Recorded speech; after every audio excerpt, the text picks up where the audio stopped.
Mulai kuliah kedua ini, pertemuan kedua dengan mempelajari pengantar kimia terapan ya. Oke, nah kalian lihat gambar apa ini di sini? Ikan buntal, Bu. Nah, Ikan buntal, Bu. Ada yang udah pernah makan ikan buntal nggak? Belum, Bu. Beracun. Karena beracun. Beracun ya. Tapi sebenarnya kalau orang Jepang ya, mereka bisa bikin gitu ikan buntal yang yang beracun ini bisa jadi makanan gitu ya. Jadi sushi gitu. Mereka ada teknologinya untuk menghilangkan racunnya gitu ya. Nah, ternyata ya walaupun ikan buntal yang beracun itu kalau misalnya kita nggak sengaja makan racun itu bisa meninggal ya. Kan banyak film-film itu sengaja gitu kan dibuat sushi, nah dibilanglah kecelakaan, padahal sebenarnya sengaja bahwa racun pada sushi itu tidak dihilangkan gitu. Tapi ternyata si racunnya ikan buntal ini kalau misalnya kita tweak sedikit komposisi kimianya, itu malah bisa digunakan sebagai obat. Nah, obat apa? Obat untuk meringankan rasa sakit pada pasien kanker. Ya, jadi karena kalau misalnya ada beberapa penyakit kanker ini, itu sangat-sangat sakit gitu ya. Nah, ternyata racun pada ikan buntal ini bisa digunakan sebagai obat untuk menghilangkan rasa sakit pada pasien kanker. Nah, kita lihat inilah the beauty of chemistry itu ya. Jadi itulah keindahan kimia itu ya. Bagaimana suatu yang sebenarnya racun bisa menghilangkan nyawa manusia. Nah, tapi dengan tweak pada fungsional kimianya ya, gugus fungsi kimianya bisa diubah dari racun menjadi obat ya. Nah, itulah makanya saya sekedar men-trigger rasa ingin tahu kalian gitu ya, bahwa inilah ikannya bentuknya jelek kan. Udah jelek beracun lagi kan ya. Tapi ternyata racunnya itu bisa jadi obat penghilang rasa sakit pada kanker ya. Nah, dan kalian kan bukan mahasiswa kimia, tapi kan kalian perlu tahu kenapa sih kita penting mempelajari kimia ini gitu ya. Nih, udah pada pernah nggak ini ke sini yang 2019 kalian kan pernah kuliah offline kan, pernah in person. Jadi tentunya udah pernah kan ke sini kan? Nggak boleh lagi bilang kampung keling. Dulu zaman saya masih muda, masih kecil, kami sebutnya kampung keling. Tapi sekarang nggak boleh lagi kan ya, disebutnya harus kampung madras. Nah, malah sekarang ada lagi disebut Little India gitu ya. Nah, ini kan colorful ya.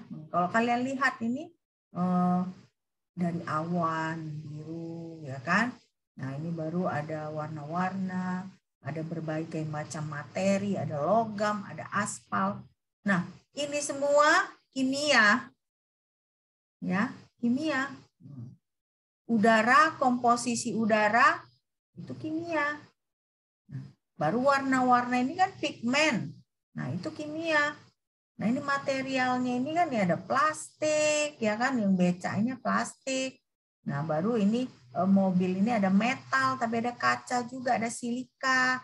Nah, tapi ada juga fiber ya, untuk bumpernya apa segala. Nah, ini semua adalah kimia. Kenapa kimia? Karena kimia itu studi tentang komposisi materi. Ya, studi tentang komposisi materi. Jadi materi apa? Materi itu apa? Materi adalah apapun yang dengan massa dan menempati ruang. Ini makanya ini kan udara ini kan sepertinya kita tidak bisa pegang gitu, tapi itu kan mereka ada massanya udara dan dia menempati ruang. Ya. Jadi itu adalah kimia. Kimia adalah studi tentang komposisi materi. Nah, tapi kimia adalah juga ilmu yang ada kaitannya dengan perubahan materi alam semesta. Nah, contohnya inilah, ini si mobil ini ada bensinnya kan. Nah, bensinnya itu dipakai untuk supaya ada energi si mobil ini bisa berjalan. Nah, berarti kan dari bensin jadi bisa diubah menjadi energi. Nah, ada perubahan materinya. Nah, sesudah itu ketika mobil berjalan itu ada sisa pembakaran kan? Sisa pembakaran. Nah, yang tadinya itu adalah bensin, ada sisa pembakaran, dan dikeluarkanlah CO2, CO ya ke udara. Nah, dia ada perubahan kan dari yang kita pergi ke pam bensin ngisi dalam bentuk cairan, nah diubah dia jadi bentuk energi, nah bisa dihasilkan gas ya. Nah, itu kita baru berbicara satu hal lagi. Nah, ini pun seperti besi-besi, seperti logam-logam ini, tadinya kan kalau ketika kita ambil dari alam, dia bentuknya kan biji-bijian gitu. Dia bukan bentuk langsung seperti ini. Nah, dia digabungkan beberapa metal, akhirnya dia jadi seperti ini. Jadi keras ya. Nah, harus ditambah lagi metal-metal yang lain supaya mungkin dia tidak gampang terjadi korosi ya. Nah, jadi maksud saya ini kalian sebagai mahasiswa pendidikan IPA ya harus sadar bahwa kalian pun mahasiswa IPA pun sebenarnya wajib mengetahui tentang kimia ini, karena kalian kan bakal menjadi guru-guru IPA. Nah, guru-guru IPA itu malah sebenarnya kalau menurut saya mahasiswa IPA ini lebih kompleks dia kan ya.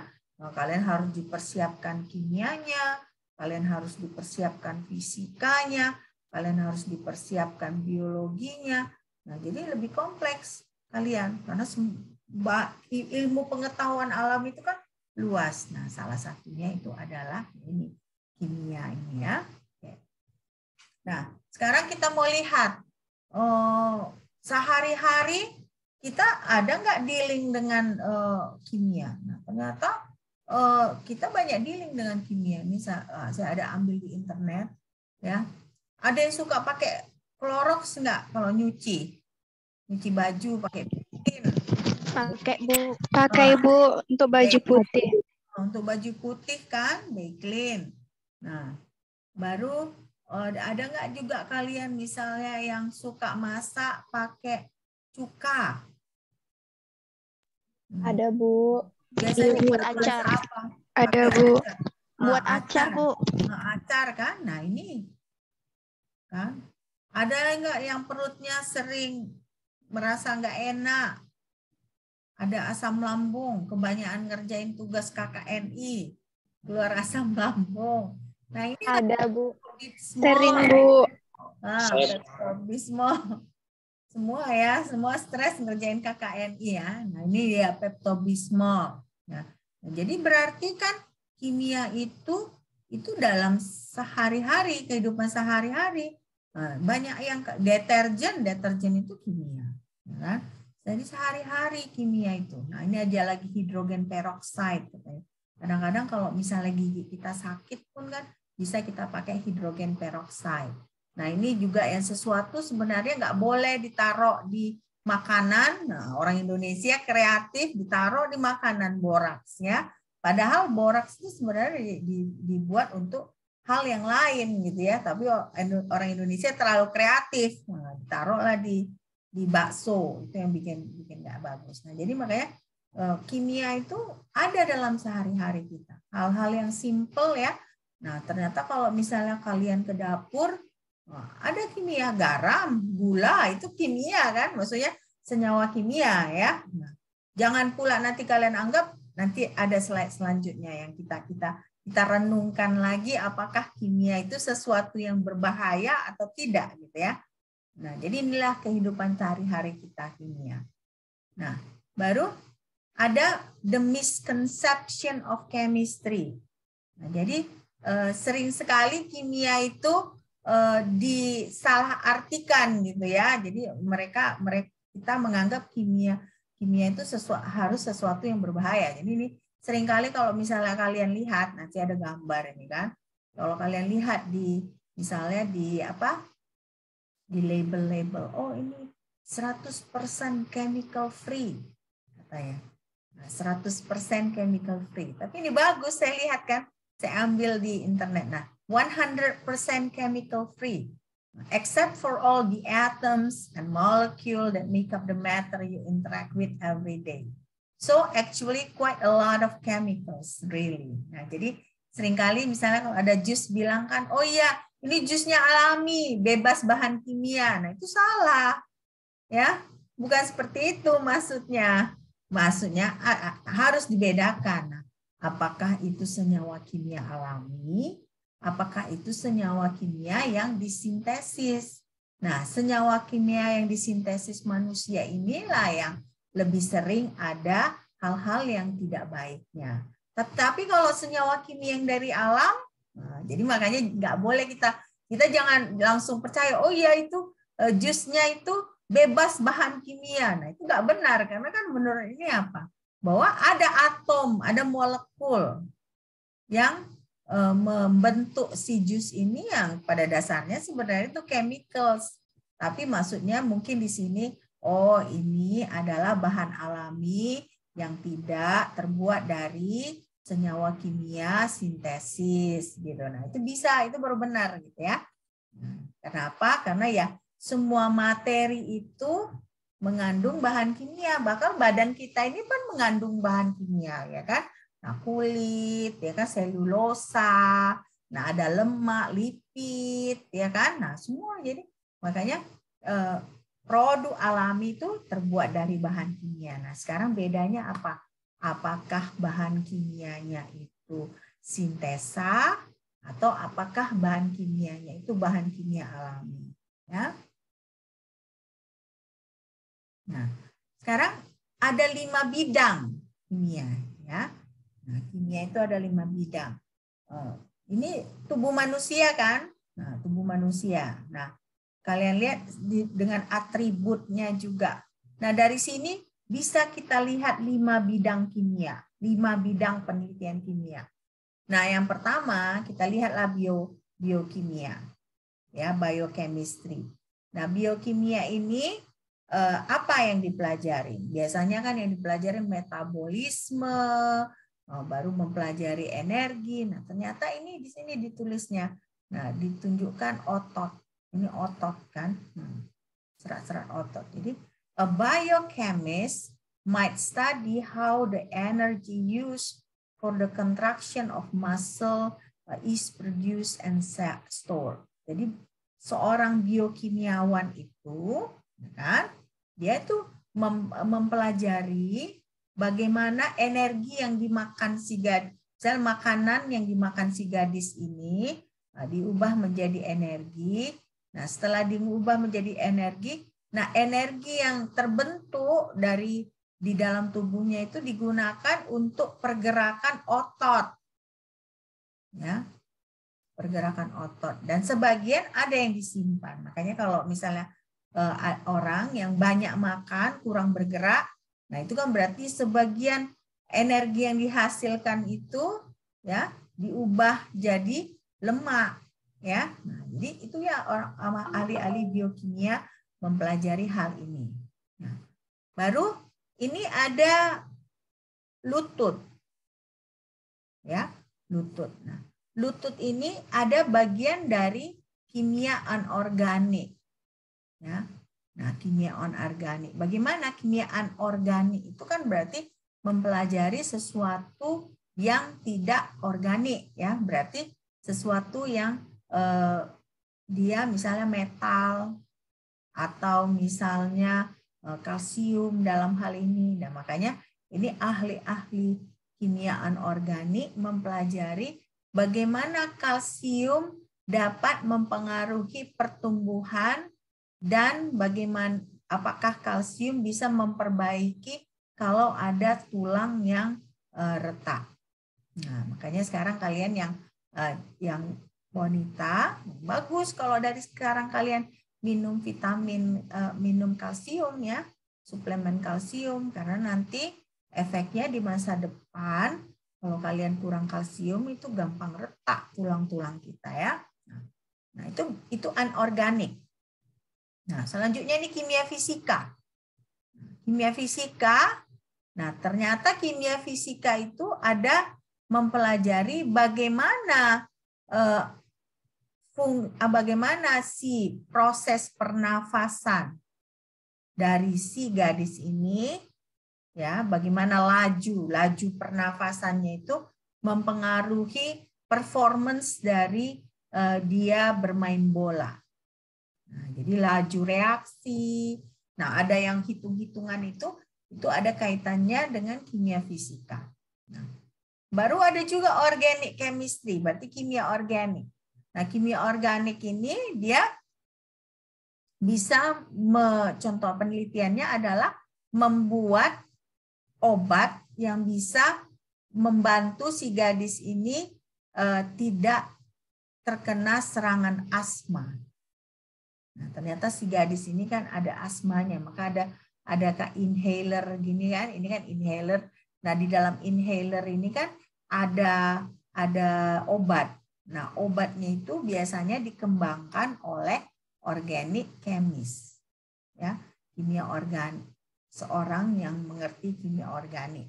Nah, makanya biasanya kan kalau misalnya ada seorang mahasiswa yang penelitiannya kimia organik gitu ya, yang risetnya kimia organik, mereka biasanya setelah lulus tuh bisa bekerja di perusahaan farmasi, ya, karena mereka bisa mulai meneliti tentang obat.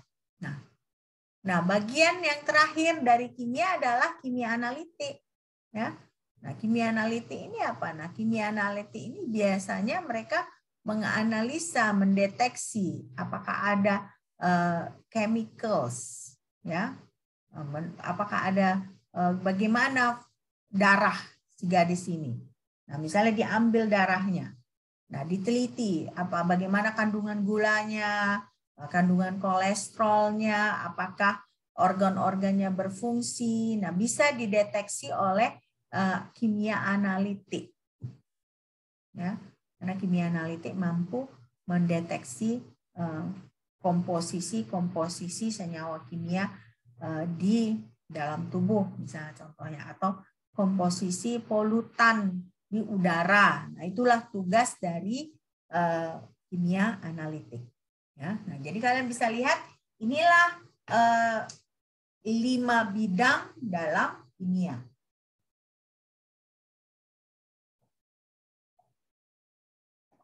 Oke. Nah, selanjutnya kita lebih detail lagi. Tadi kan secara garis besar. Nah, ini ada gambar dogi ya, ada gambar anjing. Nah, tapi jangan lihat gambar anjingnya, lihat ininya. Ya. Yang biasanya kalau kita ada beberapa orang yang pelihara anjing, main di taman, dilempar gitu kan, ada sesuatu yang dilempar, nah dia ringan ya kan, ringan. Nah, jadi sehingga dia bisa meluncur di udara dan bisa ditangkap si anjing ini.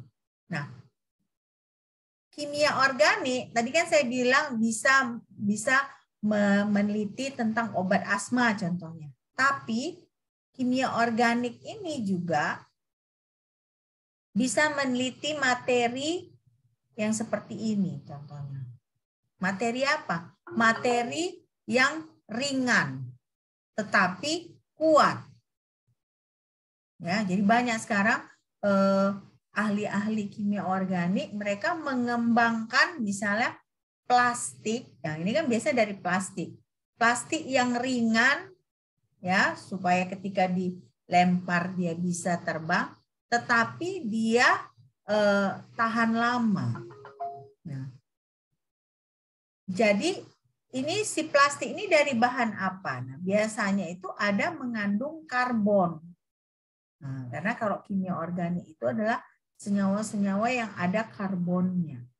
Nah, biasanya ini plastik ini adalah polimer, ya, polimer. Dia rantainya panjang, ya rantainya panjang, dan dari kalau misalnya si ahli kimia organik ini meneliti, mereka berusaha mengembangkan yang ringan tetapi dia tahan lama, ya. Nah, ini anorganik. Sebentar ya.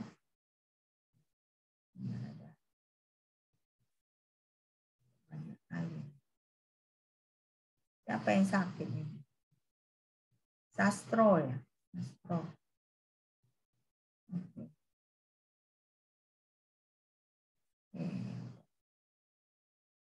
Oke, nah ini sekarang anorganik. Nah ini studi tentang bahan kimia yang secara umum tidak mengandung karbon.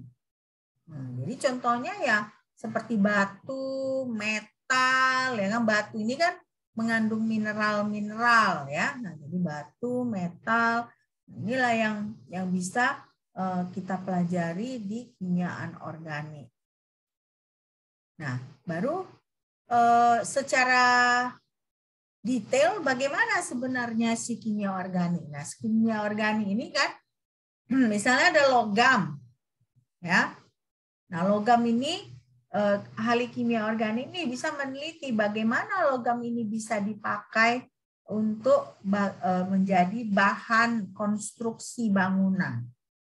Ya, pasti ada misalnya tadi gabungkan dengan metal yang lain, jadi alloy. Nah, itu satu. Yang kedua, banyak juga ahli anorganik ini mempelajari bagaimana katalis. Nah, nanti kalian ada lihat di RPS ya. Nanti saya sudah kirim ke Bu Lisna. Nanti setelah dikoreksi Bu Lisna, saya upload di Sipda. Kalian perhatikan ada video yang saya taruh di situ, yang saya list, yang kalian bisa akses. Nah, ada sekarang istilah energi terbarukan, ya kan? Energi terbarukan. Nah, apa itu energi terbarukan? Ada nggak bisa jawab?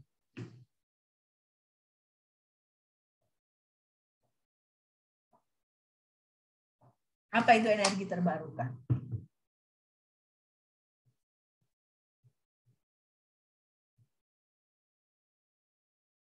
Ayo, apa itu? Apa energi terbarukan? Pernah dengar kan energi terbarukan? Pernah, Bu. Nah, apa energi terbarukan?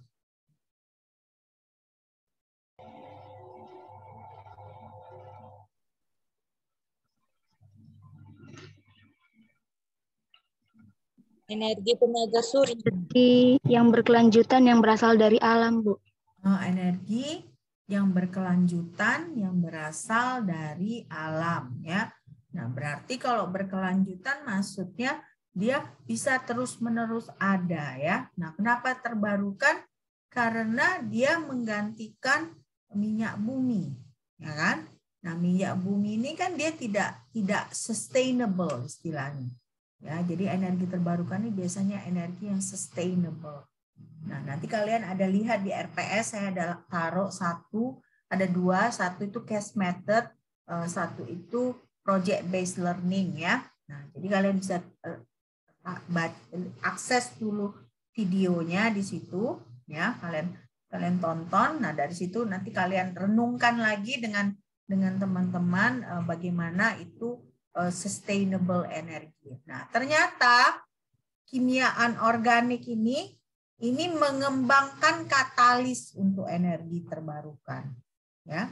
Nah, apalagi contohnya banyak. Contohnya ada peneliti dari ITB, ya, itu mereka mengembangkan katalis bagaimana supaya misalnya si minyak sawit ini bisa diubah menjadi aftur. Ya, aftur itu misalnya contoh itu untuk engine, untuk energi pesawat, ya, untuk bensin pesawat. Aftur itu bensin pesawat. Nah, bisa dikembangkan seperti ini. Bayangkan alangkah hebatnya kalau itu bisa berkembang dengan baik, ya. Nah, itulah yang dikerjakan orang-orang anorganik. Nah, sekarang ada juga bahan karbon. Ada karbon kan tadi dari mahasiswa peneliti organik kan karbon. Nah, tapi ternyata misalnya si inorganic chemist ini dia bisa mencari bagaimana kita bisa nggak bahan karbon ini dipakai untuk menggantikan logam. Nah, contohnya apa? Contohnya misalnya ada, kalau kalian dengar nanti ada karbon 60 fluoren. Nah, karbon 60 ini kalau misalnya kita jadikan material baru, nah dia itu sangat-sangat kuat, ya sangat-sangat kuat, dia bisa menggantikan logam. Nah, inilah yang kita lihat dari seorang inorganic chemist, ya. Nah, kenapa ini kok banyak?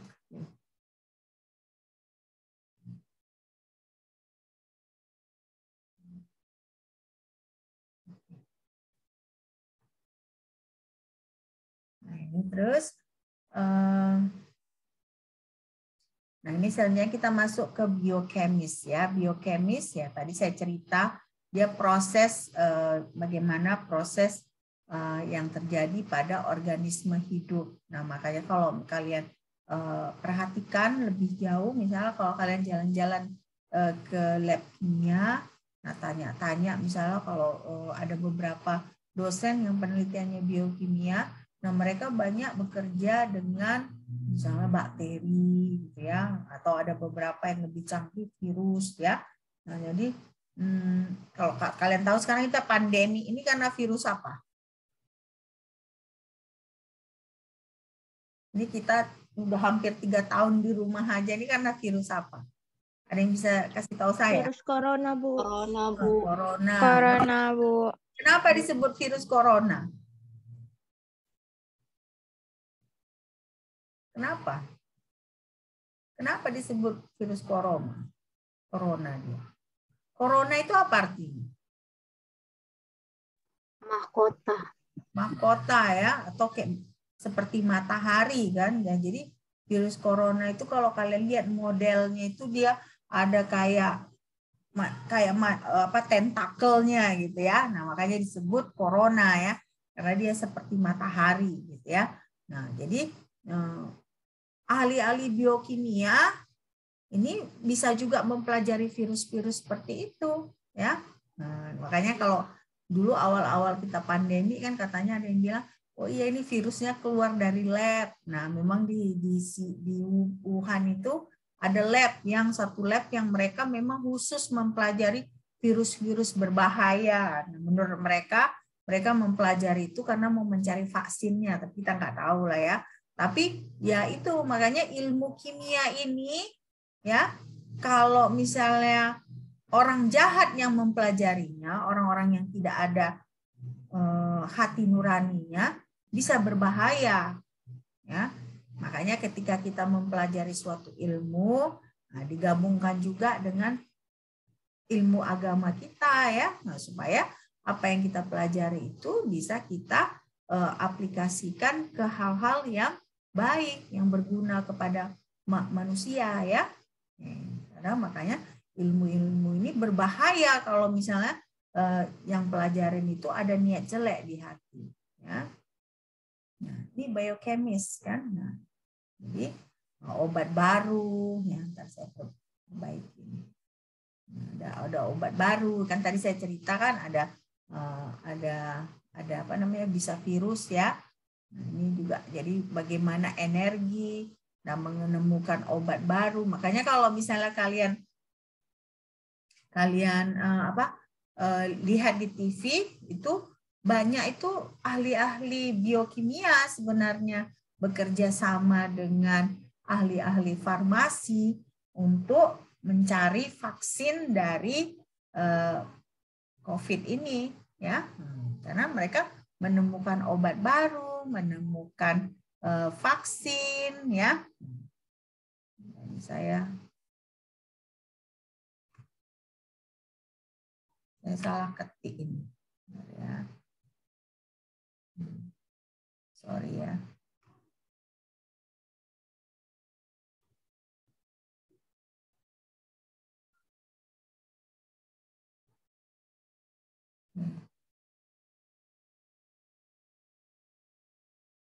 Bentar ya. Nah, sekarang analytical chemistry. Nah, analytical kimia analitik ini ya tadi komposisi materi. Nah, contohnya ini adalah mengukur tingkat karbon dioksida di atmosfer. Nah, jadi saya kemarin tahun lalu kan ada seminar internasional di FMIPA ya kan. Nah, salah satu pembicaranya itu adalah ahli kimia analitik dari Universitas Negeri Semarang kalau nggak salah saya ya. Nah, jadi beliau melakukan penelitiannya unik. Beliau bekerja sama dengan orang Jepang, ya peneliti di Jepang, dan diteliti komposisi udara di Tokyo. Nah, jadi ahli kimia analitik itu seperti itu. Nah, apa gunanya meneliti komposisi udara di Tokyo? Kira-kira apa gunanya meneliti komposisi udara? Apa gunanya menurut kalian? Komposisi udara ini diteliti.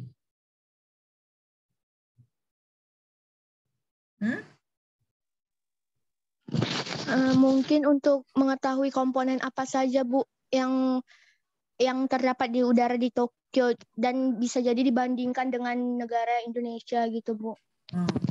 Sesudah dibandingkan, kira-kira menurut kalian ke arah mana?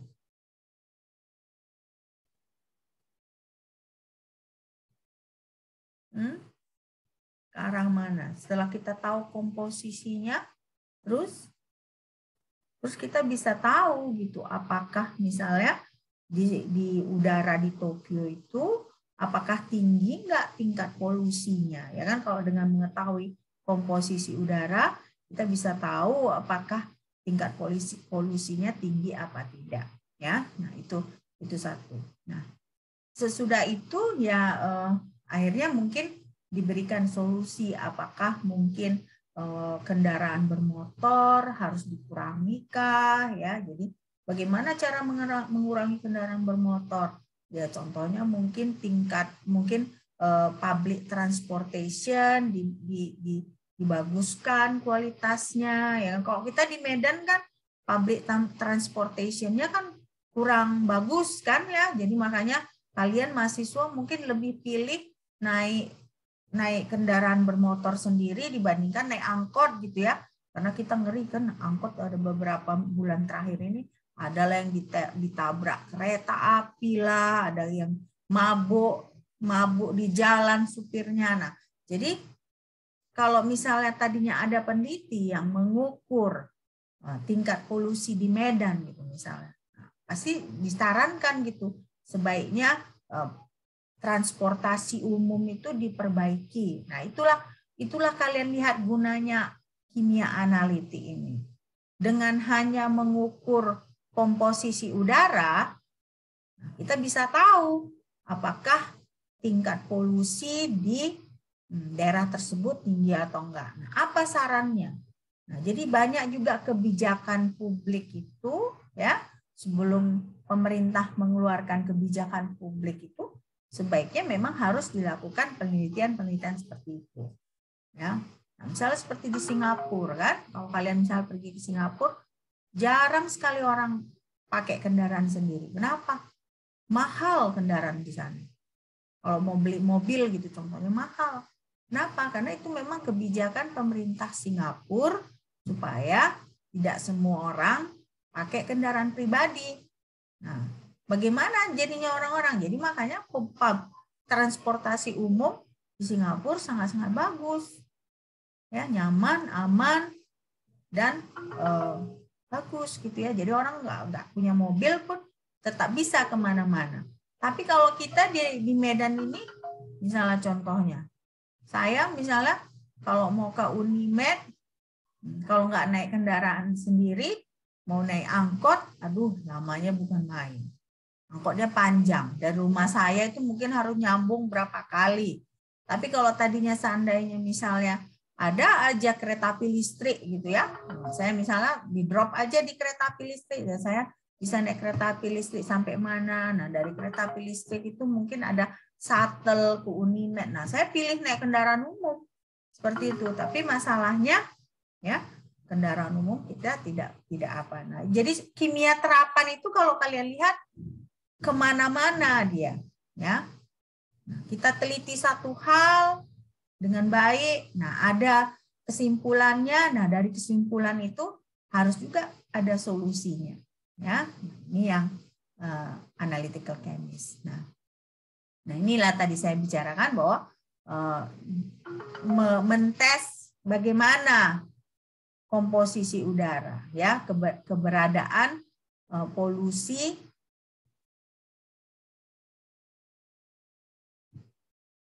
di udara,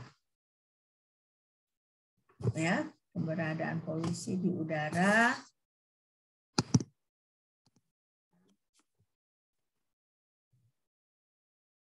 Baru kontaminasi air, gitu ya.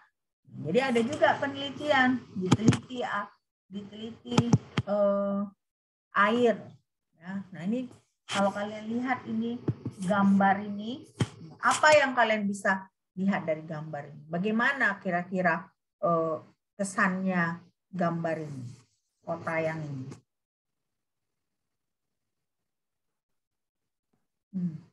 Apa yang adanya banyak kabut. Banyak kabut kan, ya kan? Tapi kabutnya ini bukan kabutnya nggak kabut jernih, nggak kayak misalnya kalau kita ke Penatapan itu kan kabutnya kan kabut yang jernih gitu dia. Ini kabutnya kan kabut kotor gitu, yang berarti memang dari polusi udara, ya. Nah, ini biasanya kalau saya duga ini biasanya kota-kota besar. Nah, biasanya contohnya Beijing, ya, di China sana itu termasuk salah satu kota yang polusi udaranya paling tinggi di dunia. Beijing itu, ya.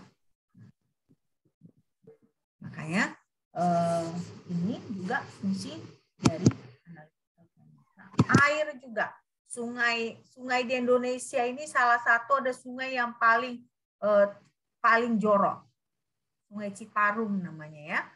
Sungai Citarum itu sudah diteliti sungai yang paling jorok di dunia. Nah, itu hasil penelitian dari peneliti kimia analitik. Ya. Kimia fisik. Nah, kimia fisik inilah contohnya, mempelajari bagaimana kinetik, bagaimana proses dari matahari, ya, matahari ternyata menyinari tanaman. Nah, ada proses fotosintesis, ya kan? Nah, proses fotosintesis akhirnya ada energi, ya. Nah, ini atau misalnya baterai. Nah, baterai ini kan ada proses kimiawi di sini. Nah, ternyata proses kimiawi yang di sini dimasukkan ke dalam kamera, ya. Zaman dulu kan ada kamera yang pakai baterai itu. Nah, jadilah dia mekanikal. Kenapa? Karena jadinya kan proses kimia di baterai tersebut bisa memberikan energi ke si kamera untuk mengambil gambar. Nah, atau mechanical to sound. Misalnya, ini saya kan, nah, saya bertepuk tangan itu kan mechanical. Nah, jadi keluar bunyi, kalian bisa dengar. Nah, proses-proses tersebut itu dipelajari oleh peneliti-peneliti kimia fisik. Atau ini electrical to light, ya, chemical to heat. Ini kan misalnya ada dibakar, kan, ada proses pembakaran di sini, ya. Ini yang dipelajari oleh peneliti kimia fisik, ya. Tetapi seringkali penelitian kimia fisik ini bekerja sama dengan peneliti anorganik karena berdekatan ilmunya, ya, berdekatan ilmunya. Oke. Nah, sekarang ruang lingkup ini. Jadi bagaimana? Tadi kan saya secara tersirat saya bilang ahli kimia fisika bekerja sama dengan ahli anorganik. Jadi makanya sekarang ini 5 bidang ini mereka tidak berpisah gitu. Harus ada kolaborasi, ya. Nah, kolaborasinya seperti apa? Misalnya kimia organik dengan kimia analitik. Nah, si kimia organik ini mau membuat senyawa, mau membuat tadi plastik yang ringan tadi. Nah, sesudah mereka mensintesis polimernya itu, mereka kan harus menganalisa. Mereka harus tahu komposisi kimia dari plastik yang ringan ini apa. Nah, mereka pakailah misalnya NMR. Nah, NMR itu nuklir magnetic resonan. Nah, setelah mereka pakai NMR itu, nah, ahli kimia analitik lah yang meneliti itu. Jadi kimia organik mensintesis polimernya. Nah, karakterisasinya itu dilakukan oleh ahli dari kimia analitik. Jadi kalian bisa lihat di sini bahwa sekarang nggak bisa kita bekerja hanya bidang kita aja, harus ada kolaborasi. Nah, yang FMIPA ini kita pun ya matematik dan ilmu pengetahuan alam misalnya gitu ya. Nah, FMIPA, Fakultas Ilmu, pokoknya FMIPA ya, FMIPA kita ini pun nggak bisa misalnya peneliti kimia bekerja hanya dengan peneliti kimia. Nah, harus ada kerjasama dengan fisika misalnya. Makanya banyak penelitian kimia misalnya mereka melakukan misalnya membuat nanopartikel. Nah, nanopartikel itu kan harus dianalisa memakai X-ray diffraction atau scanning elektron mikroskopi. Nah, itu ada di laboratorium fisika. Nah, jadi makanya 5 bidang kimia ini sendiri nggak bisa bekerja sama. Nah, kimia aja pun nggak bisa bekerja sama. Harus bekerja sama juga antara kimia dengan matematika, biologi, ya, fisika dengan ilmu pengetahuan alam. Nah, jadi harus ada kolaborasi. Nah, ini kita lihat perbedaan kimia murni dengan kimia terapan. Nah, kimia murni ini hanya ya mempelajari pengetahuan kimia dan biasanya tidak mengejar sisi praktisnya. Nah, bedanya kalau kimia terapan ini memang kita kalau melakukan penelitian itu harus ada aplikasi praktisnya. Ya, harus ada aplikasi praktisnya. Nah, makanya tidak akan bisa kimia murni berjalan sendiri. Kalau kimia murni berjalan sendiri berarti nggak akan ada kita lihat sisi praktisnya. Nah, tapi kimia terapan pun tanpa ilmu dari kimia murni tidak akan bisa mendapatkan misalnya material yang praktis, ya, material yang praktis. Nah, jadi inilah kimia murni dengan kimia terapan ini harus bekerja sama, ya, supaya bisa dihasilkan satu produk yang benar-benar ada gunanya, ya. Oke, sekarang kita balik lagi ke pufferfish tadi, ya, ikan buntal. Nah, berarti di sini ikan buntal ahli biokimia ini nantinya, ya kan, mempelajari bagaimana toksinnya itu bekerja kepada tubuh manusia. Nah, baru ahli kimia organik, bagaimana komposisi toksin pada ikan buntal ini. Nah, kalau mereka berdua bekerja sama, akhirnya makanya bisalah dipakai si pufferfish ini sebagai penghilang rasa sakit untuk obat kanker, ya.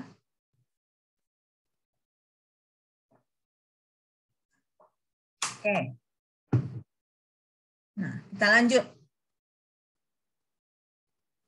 Nah, sekarang ide besar kimia ini. Ide besar kimia ini ada kimia sebagai ilmu sentral, ada elektron, ada struktur atom, ikatan, interaksi, baru reaksi, Teori kinetik, ya kan? Teori kinetik, baru ada mol, ada materi energi, baru ada kimia karbon.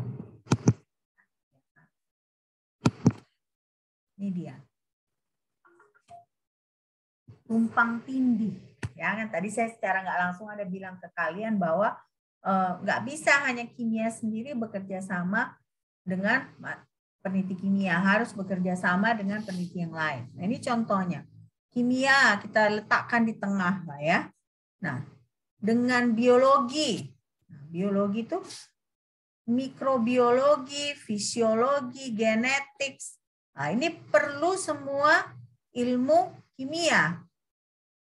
Ya, karena misalnya mempelajari tanam-tanaman pun misalnya komposisinya bagaimana gitu ya. Nah, demikian juga misalnya plant science, ilmu tanaman. Nah, kenapa perlu kimia di situ? Karena misalnya ternyata tanaman tersebut daunnya kuning, nggak hijau.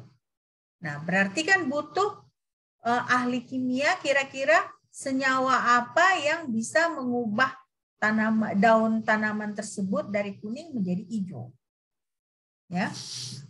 Atau ini seperti fisika.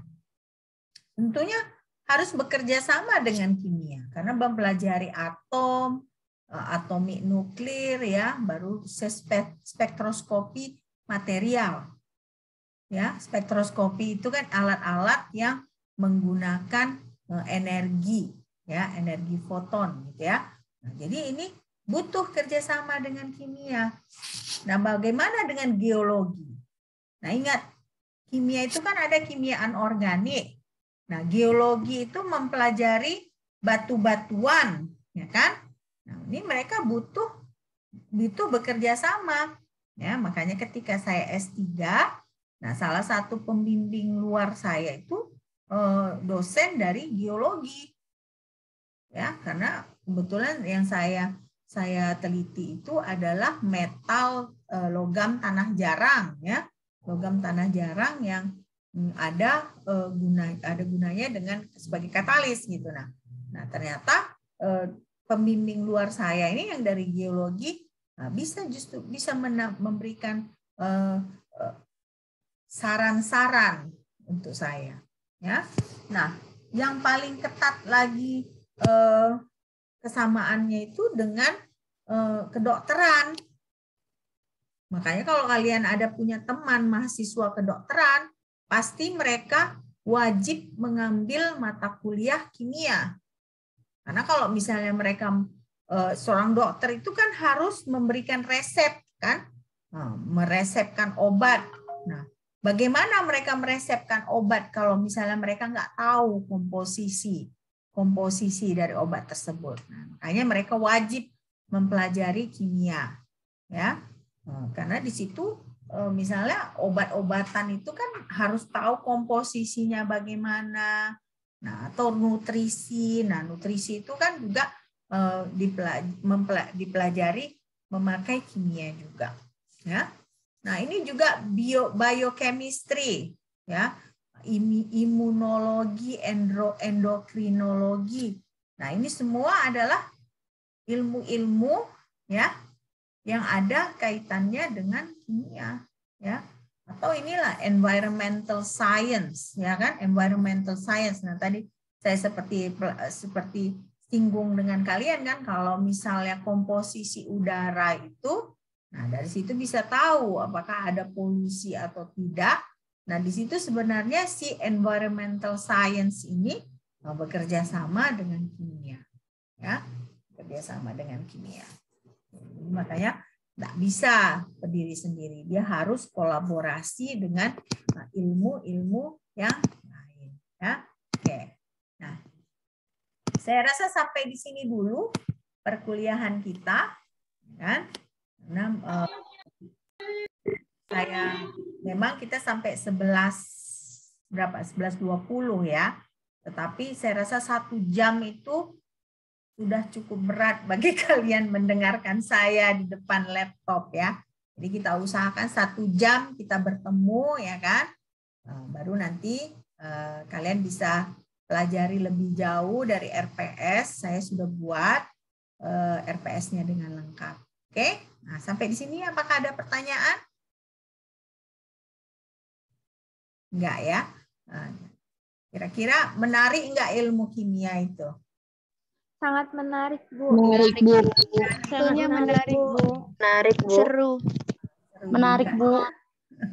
Nah, menurut saya juga menarik gitu ya, karena kita ini lebih ke terapannya, kita lebih ke bagaimana sisi-sisi praktisnya nanti kita pelajari di sini. Oke, ya kalau tidak ada pertanyaan lagi, sampai jumpa minggu depan ya.